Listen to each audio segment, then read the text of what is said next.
ಕರ್ತನಲ್ಲಿ ನಮಗೆ ಅತ್ಯಂತ ಪ್ರಿಯರಾದ ದೇವಮಕ್ಕಳೆಲ್ಲರಿಗೂ ಯೇಸು ಕ್ರಿಸ್ತನ ಶ್ರೇಷ್ಠವಾದ ಪರಿಶುದ್ಧವಾದ ನಾಮದಲ್ಲಿ ನಿಮ್ಮೆಲ್ಲರಿಗೂ ಶುಭವನ್ನು ತಿಳಿಸುತ್ತೇನೆ. Good morning everyone. ನಿಮ್ಮೆಲ್ಲರಿಗೂ ಕೂಡ ದೇವರು ಒಳಿತು ಮಾಡಬೇಕೆಂದು, ತನ್ನ ಶಕ್ತಿಯಿಂದ ತುಂಬಿಸಬೇಕೆಂದು, ತನ್ನ ಪ್ರಭಾವದಿಂದ ತುಂಬಿಸಬೇಕೆಂದು, ದೇವರು ನಿಮ್ಮ ಜೀವಿತದಲ್ಲಿ ತನ್ನ ಪ್ರಣಾಳಿಕೆಯನ್ನು ನೆರವೇರಿಸಬೇಕೆಂದು ನಿಮಗೋಸ್ಕರವಾಗಿ ನಾವು ಪ್ರಾರ್ಥಿಸುತ್ತಾ ಇದ್ದೇವೆ. ದೇವರ ಉದ್ದೇಶವು ಸಮಾಧಾನಕರವಾದದ್ದು ಬಿಟ್ಟರೆ ಹಾನಿಕರವಾದದ್ದು ಅಲ್ಲ ಎಂಬುದಾಗಿ ವಾಕ್ಯವು ದೃಢೀಕರಿಸುತ್ತದೆ. ಕರ್ತನು ನಿಮ್ಮ ಕುರಿತಾಗಿ ಒಳ್ಳೆಯ ಪ್ರಣಾಳಿಕೆಗಳನ್ನು ಹೊಂದಿದ್ದಾರೆ. ಅವುಗಳನ್ನು ನೆರವೇರಲ್ಪಡುವುದನ್ನು ನೀವು ನೋಡಬೇಕು ಅಂದರೆ ನಿಮ್ಮ ಸಹಕಾರವೂ ಕೂಡ ಅವಶ್ಯವಾಗಿದೆ. ದೇವರ ಕನಿಕರವನ್ನು ನೀವು ನೋಡಬೇಕು ಅಂದರೆ, ಆತನ ಆಶೀರ್ವಾದವನ್ನು ನೀವು ನೋಡಬೇಕು ಅಂದರೆ, ದೇವರ ಕಡೆಗೆ ದೃಷ್ಟಿಸುವುದಾದರೆ, ನಂಬಿಕೆಯನ್ನು ಹುಟ್ಟಿಸುವವನು ಪೂರೈಸುವವನಾದ ದೇವರನ್ನು ನೀವು ದೃಷ್ಟಿಸುವುದಾದರೆ ಖಚಿತವಾಗಿ ನಿಮ್ಮ ಜೀವಿತದಲ್ಲಿ ಅದ್ಭುತವನ್ನು ಕಾಣುತ್ತೀರಾ. ಈ ದಿನ ವಾಗ್ದಾನಕ್ಕಾಗಿ ಎದುರು ನೋಡುತ್ತಾ ಇದ್ದೀರಾ ಅಲ್ವಾ?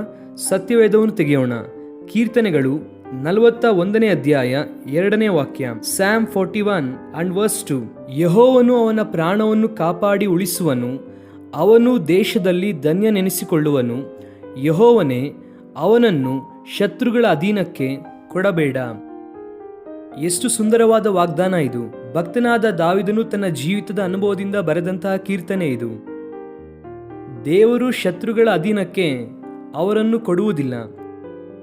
ನಿನ್ನ ಶತ್ರುಗಳು ಬಹುಶಃ ನಿನ್ನ ಪತನವನ್ನು ನೋಡಬೇಕು ಎಂದು, ನಿನ್ನ ನಾಶನವನ್ನು ನೋಡಬೇಕು ಎಂದು, ನಿನ್ನ ವೈಫಲ್ಯವನ್ನು ನೋಡಬೇಕೆಂಬುದಾಗಿ ಅನೇಕರು ಎದುರು ನೋಡುತ್ತಾ ಇದ್ದಾರೇನೋ. ಕೆಲವು ಸಾರಿ ಶತ್ರುಗಳು ಅಂದರೆ ಎಲ್ಲೆಲ್ಲೋ ಇದ್ದಾರೆ ಎಂಬುದಾಗಿ ಅಂದುಕೊಳ್ಳುತ್ತೇವೆ, ಎಲ್ಲೋ ದೂರ ದೇಶದಲ್ಲಿದ್ದಾರೆ ಎಂದು. ನೋ, ನಿನ್ನ ಸುತ್ತಲಿರುವಂಥವರು ಅನೇಕರು ನಿನ್ನ ಶತ್ರುಗಳಾಗಿ ಇರಬಹುದು. ಅವರು ಕೇವಲ ಮಿತ್ರರಾಗಿ ಇದ್ದೇವೆ ಎನ್ನುವಂತಹ ವೇಷವನ್ನು ಧರಿಸಿಕೊಂಡು ನಿನ್ನ ಸುತ್ತಲೂ ಅನೇಕರು ಇರಬಹುದು. ಅಂಥವರ ಅಧೀನಕ್ಕೆ ದೇವರು ನಿನ್ನನ್ನು ಒಪ್ಪಿಸಿಕೊಡುವುದಿಲ್ಲ. ನಂಬಿದವರು ದೇವರಿಗೆ ಸ್ತೋತ್ರ ಹೇಳಿ ಹಲ್ಲೆಲೂಯಾ. ಅವರು ಯಾವುದನ್ನು ಕೋರುತ್ತಾ ಇದ್ದಾರೋ, ಯಾವುದನ್ನು ಅಂದುಕೊಳ್ಳುತ್ತಾ ಇದ್ದಾರೋ, ದೇವರು ಅದನ್ನು ನೆರವೇರಿಸುವುದಿಲ್ಲ. ಆತನು ನಿನ್ನ ಕುರಿತಾಗಿ ಇಟ್ಟಿರುವಂತಹ ಉದ್ದೇಶವನ್ನು ನೆರವೇರಿಸುವುದಕ್ಕೆ ಬಯಸುತ್ತಿದ್ದಾರೆ. ಅಣ್ಣಂದಿರು ಯೋಸೇಫನನ್ನು ಕರೆದುಕೊಂಡು ಹೋಗಿ ಗುಂಡಿಯೊಳಗೆ ಹಾಕಿದರು. ಬಹುಶಃ ಅವರೆಲ್ಲರೂ ಕೂಡ ಅಂದುಕೊಂಡಿರಬಹುದು, ಯೋಸೇಫನು ಯಾವಾಗಲೂ ಕೂಡ ಗುಂಡಿಯೊಳಗೆ ಅಥವಾ ಆ ಸ್ಥಾನದಲ್ಲಿಯೇ, ಆ ಕೆಳಗಿನ ಸ್ಥಿತಿಯಲ್ಲೇ ಅವನಿರಬೇಕೆಂಬುದಾಗಿ ಅವರು ಆಶೆ ಪಟ್ಟಿರಬಹುದು. ಆದರೆ ಸರ್ವಶಕ್ತನಾದ ದೇವರು, ಸೃಷ್ಟಿಕರ್ತನಾದ ದೇವರು ಯೋಸೇಫನನ್ನು ಎಷ್ಟರ ಮಟ್ಟಿಗೆ ಆಶೀರ್ವದಿಸಿದರು ಅಂದರೆ, ಯೋಸೇಫನು ಇಷ್ಟರ ಮಟ್ಟಿಗೆ ಹೆಚ್ಚಿಸಲ್ಪಟ್ಟಿದ್ದಾನೆನ್ನುವಂಥದ್ದನ್ನು ಅಣ್ಣಂದಿರು ಕೂಡ ನಂಬುವುದಕ್ಕೆ ಆಗಲಿಲ್ಲ. ದೇವರು ಆ ಸ್ಥಾನಕ್ಕೆ ಕೊಂಡೊಯ್ದರು.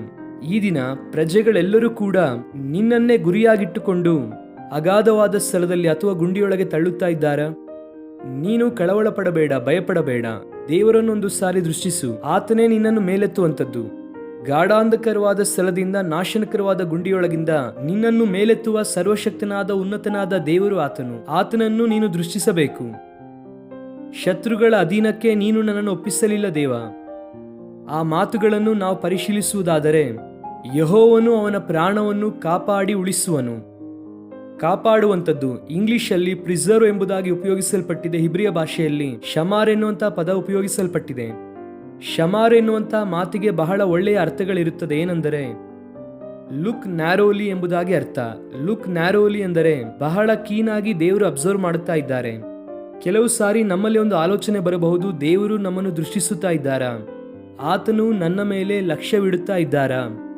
ಆತನು ನನ್ನನ್ನು ದೃಷ್ಟಿಸುತ್ತಾ ಇದ್ದಾರಾ ಎನ್ನುವಂತ ಅನುಮಾನ ಕೆಲವು ಸಾರಿ ಬರುತ್ತದೆ. ಯಾಕಂದರೆ ನಮ್ಮ ಸಮಸ್ಯೆಯ ತೀವ್ರತೆಯ ನಿಮಿತ್ತ, ನಾವು ಎದುರಿಸುತ್ತಾ ಇರುವಂತಹ ಪ್ರತಿಕೂಲ ಪರಿಸ್ಥಿತಿಯ ನಿಮಿತ್ತ ಅಂತಹ ಪ್ರಶ್ನೆ ನಮಗೆ ಬರಬಹುದು. ಆದರೆ ಇಲ್ಲಿ ಕಾಪಾಡುವುದು ಅಂದರೆ ಲುಕ್ ನ್ಯಾರೋಲಿ ಅಂದರೆ ದೇವರು ಬಹಳ ಕೀನಾಗಿ ನಿನ್ನನ್ನು ಅಬ್ಸರ್ವ್ ಮಾಡುತ್ತಾ ಇದ್ದಾರೆ.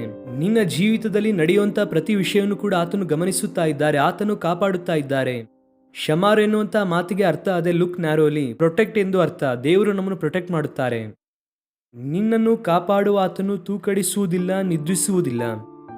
ನೀವು 121ನೇ ಕೀರ್ತನೆಯನ್ನು ಓದುವುದಾದರೆ 6 ಸಾರಿ ಕಾಪಾಡುವ ಆತನೆಂಬುದಾಗಿ ಅಲ್ಲಿ ಬರೆಯಲ್ಪಟ್ಟಿದೆ. ದೇವರು ನಿಜವಾಗಿ ನಮ್ಮನ್ನು ಕಾಪಾಡುವ ಆತನು. ಅನೇಕ ಸಾರಿ ನಮ್ಮನ್ನು ತಿಳಿಯದೇ ಇರುವಂತ ಕೇಡಿನಿಂದ ಕೂಡ ದೇವರು ತಪ್ಪಿಸಿದ್ದಾರೆ. ಬಹುಶಃ ಅದು ನಿನ್ನ ಗಮನಕ್ಕೆ ಬಾರದೇ ಇರಬಹುದು. ದೇವರು ಅದನ್ನು ತೊಲಗಿಸಿದ್ದಾರೆ. ಇಲ್ಲದಿದ್ದರೆ ನಾವು ಯಾವಾಗಲೂ ನಶಿಸಿ ಹೋಗಬೇಕಾಗಿತ್ತು. ಶತ್ರುಗಳ ತಂತ್ರಕ್ಕೆ ಯಾವಾಗಲೂ ಬಿದ್ದು ಹೋಗಬೇಕಾಗಿತ್ತು. ಯಾವಾಗಲೂ ನಮ್ಮ ಜೀವಿತದ ವೈಫಲ್ಯಕ್ಕೆ ನಾವು ಗುರಿಯಾಗಬೇಕಾಗಿತ್ತು. ಆದರೆ ದೇವರು ನಮ್ಮನ್ನು ಕಾಪಾಡಿದ್ದಾರೆ. ಆದ್ದರಿಂದಲೇ ಈ ದಿನ ದೇವರನ್ನು ಮಹಿಮೆ ಪಡಿಸುವಂತ ಗುಂಪಿನಲ್ಲಿ, ಆತನನ್ನು ಆರಾಧಿಸುವವರ ಗುಂಪಿನಲ್ಲಿ, ಸಜೀವವುಳ್ಳವರ ಲೆಕ್ಕದಲ್ಲಿ ನಾವಿದ್ದೇವೆ. ಈ ದಿನ ದೇವರು ನಿನ್ನನ್ನು ಕಾಪಾಡುವ ಆತನು, ಕುಗ್ಗಿ ಹೋಗಬೇಡ. ಆತನು ನಿನ್ನನ್ನು ಬದುಕಿಸುವ ಆತನು. ಎಲ್ಲರೂ ಕೈ ಬಿಟ್ಟಿದ್ದಾರಾ? ಏನು ಮಾಡುವುದಕ್ಕೆ ಆಗಲ್ಲ, ನಿನ್ನನ್ನು ಯಾರು ಬದುಕಿಸುವವರು ಇಲ್ಲ ಎಂದು. ಬಹುಶಃ ಕೆಲವರು ನಿನ್ನನ್ನು ಎದುರಿಸುತ್ತಾ ಇದ್ದಾರಾ? ಯಾರೋ ನಿನಗೇನೋ ಮಾಡಿಸಿದ್ದಾರೆ ಎಂದು. ಮಾಂತ್ರಿಕ ಶಕ್ತಿಯನ್ನು ಪ್ರಯೋಗಿಸಿದ್ದಾರೆ, ದುಷ್ಟ ಶಕ್ತಿಯನ್ನು ನಿನ್ನ ಮೇಲೆ ಪ್ರಯೋಗಿಸಿದ್ದಾರೆ. ಇನಿ ನಿನ್ನ ಕತೆ ಮುಗಿಯಿತು, ಇನಿ ನೀನು ಬದುಕುವುದಕ್ಕೆ ಆಗಲ್ಲ ಅಥವಾ ನೀನು ಜೀವಿಸುವುದಕ್ಕೆ ಆಗಲ್ಲ ಎಂದು ಅನೇಕರು ಎದುರಿಸುತ್ತಾ ಇದ್ದಾರಾ? ದೇವ ಮಗುವೆ, ನಂಬು. ಯೇಸು ಕ್ರಿಸ್ತನನ್ನು ನೀನು ಆಶ್ರಯಿಸುವಾಗ, ಆತನ ರಕ್ತವನ್ನು ಆಶ್ರಯಿಸುವಾಗ, ಯೇಸುವಿನ ನಾಮವನ್ನು ಆಶ್ರಯಿಸುವಾಗ ಎಲ್ಲಾ ವಿಷಯದಲ್ಲೂ ದೇವರು ಜಯವನ್ನು ಕೊಡುತ್ತಾರೆ. ನೀನು ಭಯಪಡಬೇಕಾದ ಅವಶ್ಯಕತೆ ಇಲ್ಲ. ಕರ್ತನು ನಿನಗೆ ಜಯವನ್ನು ಅನುಗ್ರಹಿಸುತ್ತಾ ಇದ್ದಾರೆ. ನಿನಗೆ ವಿರೋಧವಾಗಿ ಕಲ್ಪಿಸುವ ಯಾವುದೇ ಆಯುಧವು ಫಲಿಸುವುದಿಲ್ಲ ಎಂದು ದೇವರು ಹೇಳುತ್ತಿದ್ದಾರೆ. ಆತನು ನಿನ್ನನ್ನು ಬದುಕಿಸುವ ಆತನು. ಕೇವಲ ನಾನು ಶಾರೀರಿಕವಾಗಿ ಮಾತ್ರ ಮಾತನಾಡುತ್ತಾ ಇಲ್ಲ, ನಿನ್ನನ್ನು ಎಲ್ಲಾ ವಿಷಯದಲ್ಲೂ ಕೂಡ ಬದುಕಿಸುವಂತಹ ಸಾಮರ್ಥ್ಯ ದೇವರಿಗೆ ಇದೆ. ಕಾರಣ ಏನೆಂದರೆ ಆತನು ಸಜೀವವುಳ್ಳ ದೇವರು. Is the living god. ಸಜೀವವುಳ್ಳ ದೇವರು. ಸಜೀವವುಳ್ಳ ದೇವರು ನಿನ್ನನ್ನು ಆತನು ಬದುಕಿಸುತ್ತಾನೆ. ಆತನ ಮಹಿಮೆಗಾಗಿ ಉಪಯೋಗಿಸುತ್ತಾರೆ. ಅಷ್ಟು ಮಾತ್ರವಲ್ಲ, ಭೂಮಿಯ ಮೇಲೆ ಅವನು ಧನ್ಯನು ಎನ್ನುವಂತ ಮಾತು ಅಲ್ಲಿ ಬರೆಯಲ್ಪಟ್ಟಿದೆ. ಪರಲೋಕದಲ್ಲಿ ನಾವು ಹೇಗೂ ಧನ್ಯರೇ. ಆಮೇನ್. ಪರಲೋಕದಲ್ಲಿ ನಾವು ಹೇಗೂ ಧನ್ಯರಾಗಿದ್ದೇವೆ ಕ್ರಿಸ್ತನನ್ನು ಅಂಗೀಕರಿಸುವುದರ ಮೂಲಕ. ಅಟ್ ದ ಸೇಮ್ ಟೈಮ್ ಈ ಭೂಮಿಯಲ್ಲೂ ಕೂಡ, ನೀನು ವಾಸಿಸುವಂತ ಈ ಕಾಲದಲ್ಲೂ ಕೂಡ ನೀನು ಧನ್ಯತೆಯನ್ನು ನೋಡುತ್ತೀಯ. ಧನ್ಯರು ಎನ್ನುವಂತ ಮಾತಿಗೆ ಆಶ್ರಯ ಎಂಬುದಾಗಿ ಇಬ್ರಿಯ ಪದ ಕೇವಲ ಆಶೀರ್ವದಿಸಲ್ಪಟ್ಟವರು ಎನ್ನುವಂತ ಆ ಒಂದು ಅರ್ಥ ಮಾತ್ರವಲ್ಲದೆ, ಆನಂದಿಸುವವರು, ಸಂತೋಷಿಸುವವರು ಎಂಬುದಾಗಿ ಕೂಡ ಅದಕ್ಕೆ ಅರ್ಥ ಇದೆ. ದೇವರು ನಿನ್ನನ್ನು ಆಶೀರ್ವದಿಸುತ್ತಾರೆ, ಸಂತೋಷಪಡಿಸುತ್ತಾರೆ. ಯಾವಾಗ ಅಂದರೆ ನಿನ್ನ ಜೀವಿತವನ್ನು ಆತನ ಕೈಗಳಿಗೆ ಸಮರ್ಪಿಸುವಾಗ. ಈ ದಿನವೆಲ್ಲ ಈ ವಾಗ್ದಾನವನ್ನು ಕ್ಲೇಮ್ ಮಾಡಿ ದೇವರಿಗೆ ಸ್ತೋತ್ರ ಮಾಡಿ. ಆತನು ನಿಮ್ಮನ್ನು ಕಾಪಾಡಿ ಉಳಿಸುವಂತಹ ದೇವರು, ಭೂಮಿಯ ಮೇಲೆ ಧನ್ಯತೆಯನ್ನು ಕೊಡುವಂತಹ ದೇವರು. ಆ ನಂತರವಾಗಿ ನಿನ್ನನ್ನು ಶತ್ರುಗಳ ಅಧೀನಕ್ಕೆ ಆತನು ನಿನ್ನನ್ನು ಒಪ್ಪಿಸಿ ಕೊಡುವುದಿಲ್ಲ. ಆಮೇನ್. ಪ್ರಾರ್ಥನೆ. ಪ್ರೀತಿಯುಳ್ಳ ತಂದೆ, ಉನ್ನತನಾದ ದೇವ, ನಮ್ಮ ಕುರಿತಾಗಿ ನೀವು ಇಟ್ಟಿರುವಂತ ಉನ್ನತವಾದ ಉದ್ದೇಶಕ್ಕಾಗಿ ಸ್ತೋತ್ರ. ನೀವು ನಮ್ಮನ್ನು ಕಾಪಾಡಿ ಬದುಕಿಸುವಂತ ದೇವರಾಗಿದ್ದೀರಿ, ಅದಕ್ಕಾಗಿ ನಿಮಗೆ ಸ್ತೋತ್ರ.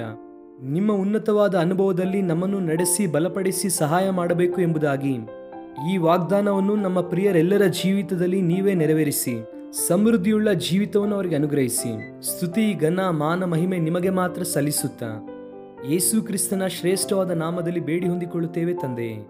ಆಮೇನ್, ಆಮೇನ್. God bless you, dear friends. Have a wonderful day.